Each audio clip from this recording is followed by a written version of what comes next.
Siang Mas. Siang Mbak, ada yang bisa bantu? Iya Mas, saya mau pesen kopi, 1 kopi es gula aren, dan 1 lagi ice coffee latte tanpa gula. Boleh, silakan ya. Tunggu bentar ya. Kopi sudah menjadi bagian dari gaya hidup masyarakat modern. Dan kita tahu, kopi mengandung kafein. Siang ini, saya akan berbincang dengan Dr. Mita, spesialis gizi klinik, tentang manfaat kafein bagi tubuh kita. Penasaran? Makanya, ikuti saya.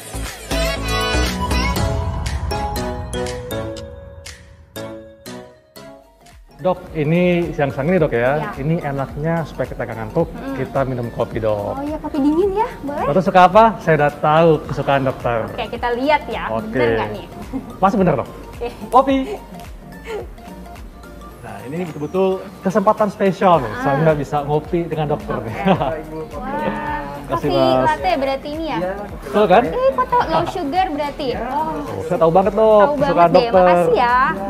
Silakan dok. Ya, Ini masyarakat kan tahu kafein dari kopi yang diminum. oke. Dan masyarakat itu taunya kalau kafein atau kopi bisa mengatasi rasa kantuk. Oke. Nah, pertanyaannya dok, masyarakat ingin tahu kafein ini zat apa sih dan apa saja manfaatnya dan apakah ada efek sampingnya dok? Oke, jadi nih kafein itu adalah senyawa, namanya senyawa metilsantin. Ya. Dia itu merupakan zat psikoaktif golongan stimulan. Jadi benar tadi meningkatkan apa kewaspadaan gitu ya, karena dia bisa menstimulasi susunan saraf pusat gitu.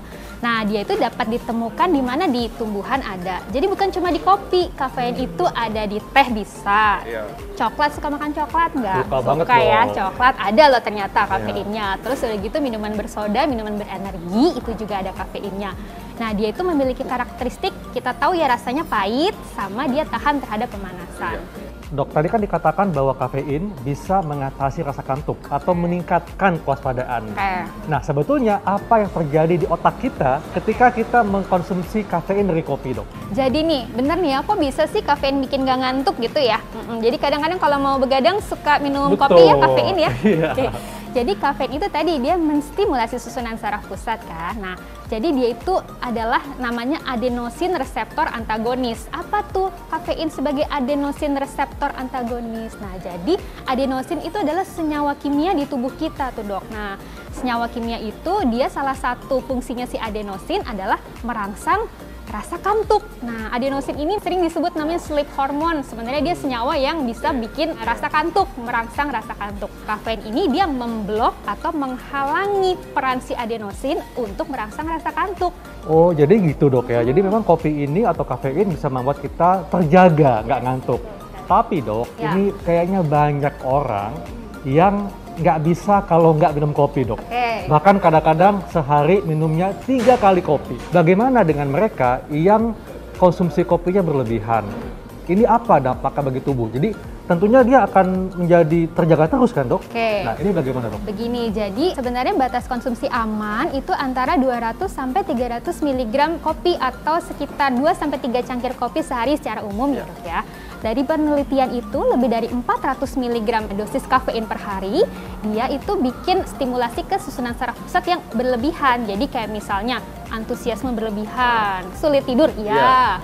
Terus juga bisa bikin ada yang diare, nggak nyaman perutnya, kemudian berdebar-debar jantungnya, itu juga bisa. Tapi memang benar nih dok, kesensitivitasan kafein pada tiap orang beda. Mungkin kayak tadi dokter bilang ya, ada temen yang minum kopinya sering banget tuh gitu 3 ya, kali 3-4 sehari, kali sehari. Tapi ada yang mungkin 1 cangkir aja udah nggak kuat. Karena memang kesensitivitasan seseorang sama kafein itu ada faktor genetik yang menentukan.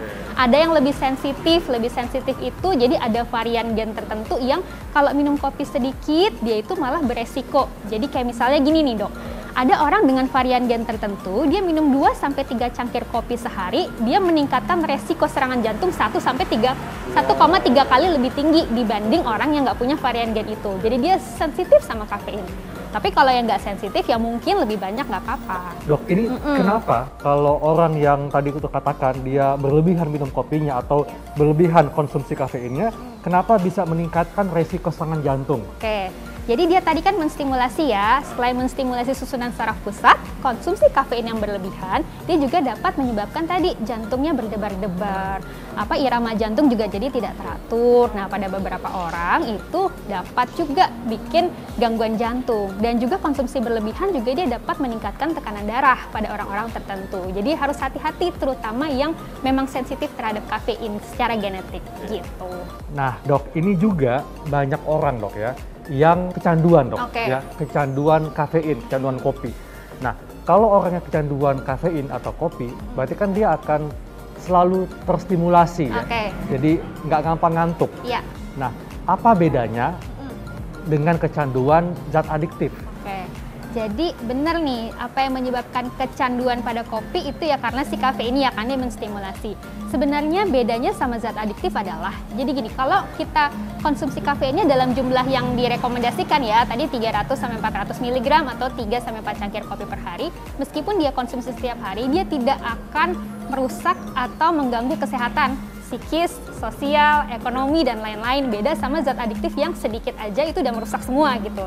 Dan kemudian tingkat kecanduannya juga berbeda tentunya gitu. Jadi meskipun kita nggak minum kopi ya mungkin jadi lebih ngantuk, fragile gitu ya mungkin, tapi nggak sampai membuat kerusakan. Yes, begitu. Nggak sampai begitu.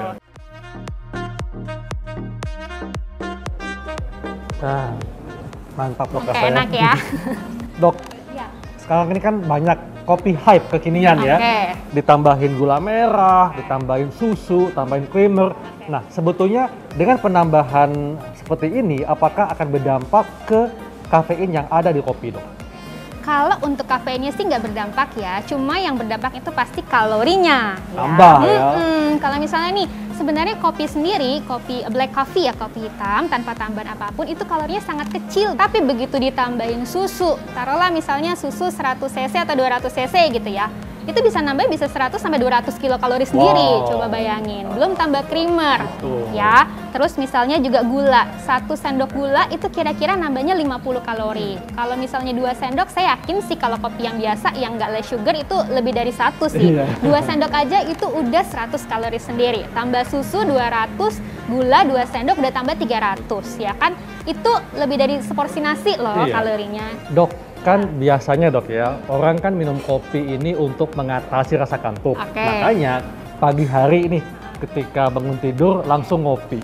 Tapi ternyata ada juga meskipun udah ngopi di pagi hari tetap ngantuk dok bawaannya. Nah, sebetulnya jam berapakah minum kopi yang tepat untuk mendapatkan manfaat kafeinnya, dok? Nih, pasti ini banyak yang kaget nih, karena bener nih bangun tidur tuh suka banyak yang langsung ngopi ya, biar lebih alert. Nah, tapi ternyata kafein dalam kopi kita harus juga lihat efek kortisol dalam tubuh. Efek kortisol dalam tubuh. Nah, kortisol itu punya efek namanya naturally caffeinating. Jadi dia akan berefek seperti kafein gitu ya, bikin alertness dan sebagainya. Jadi kita sebaiknya minum kopi di saat kortisol lagi tidak meningkat gitu. Ada kortisol peak namanya. Kapan sih kortisol peak itu atau kortisol meningkat dalam tubuh? Hormon itu meningkat biasanya sekitar jam 8 sampai 9 pagi. Jadi kalau minum kopi pagi-pagi jam segitu jangan, karena itu nggak ngefek. Itu ada hormon lain yang bekerja, bukan itu. Jadinya mungkin kita bisa sekitar 9.30 deh sampai 11.30 tuh, di saat kortisolnya lagi rendah. Jadi kita perlu boost kafein. Kemudian bisa juga setengah 2 sampai jam 5 sore. Jadi pemirsa, kalau ingin mendapatkan manfaat kafein untuk mengatasi rasa kantuk, maka konsumsilah kopi di saat hormon kortisol tubuh kita sedang rendah. Yes, ya? Betul. Nah pemirsa, saatnya membahas fakta mitos seputar kafein atau kopi yang akan dijawab oleh Dr. Mita. Yang pertama dok, fakta atau mitos, kalau minum kopi bisa menyebabkan gangguan lambung? Itu adalah fakta. Jadi dok, dalam kopi itu selain mengandung kafein, dia juga mengandung namanya asam klorogenat, kemudian juga asam sitrat.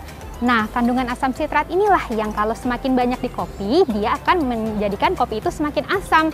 Dan pada orang-orang tertentu dapat menyebabkan gangguan lambung jadi tidak nyaman. Jadi itu fakta ya dok. Nah, kalau gitu mengkonsumsi kopinya setelah makan dok? Oke, boleh setelah makan atau kadar kopinya yang nggak boleh sering-sering atau dikurangin. Ya, supaya asam sitratnya juga nggak makin tinggi. Ini fakta atau mitos, kalau minum kopi bisa menyebabkan insomnia, sulit tidur? Itu adalah fakta.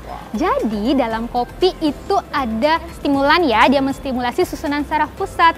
Jadi pada kopi itu dia tadi ada reseptor adenosin antagonis. Jadi maksudnya apa nih? Adenosin itu adalah senyawa kimia yang ada di sel-sel tubuh. Nah, adenosin itu dapat merangsang rasa kantuk. Nah, kalau si kafein tadi sebagai reseptor antagonis, dia akan memblok atau menghalangi peran adenosin dalam merangsang rasa kantuk. Jadinya kita nggak ngantuk-ngantuk tuh dok. Jadinya kita terjaga terus, jadi insomnia atau gangguan tidur. Jadi melek terus dok ya? Iya, melek terus. Baik dok, ini yang paling terakhir dok.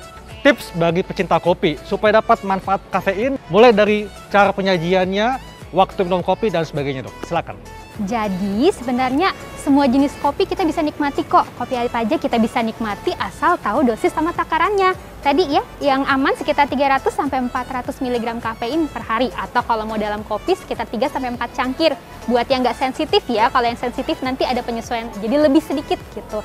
Nah, jamnya tadi lihat tuh ada efek kortisol ya. Jadi kita konsumsi kopi di luar efek kortisol, yaitu yang baik antara jam 9.30 sampai 11.30, kemudian jam setengah 2 siang sampai jam 5 sore.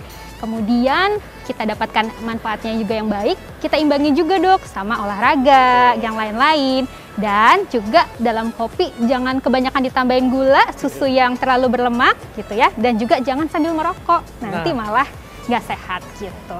Jadi intinya, kafein dari kopi bermanfaat untuk Anda, tapi ingat tadi ya, tips dokter, takarannya ya, dan juga cara penyajiannya. Ya. Demikianlah perbincangan saya dengan Dr. Mita mengenai manfaat kafein dari kopi.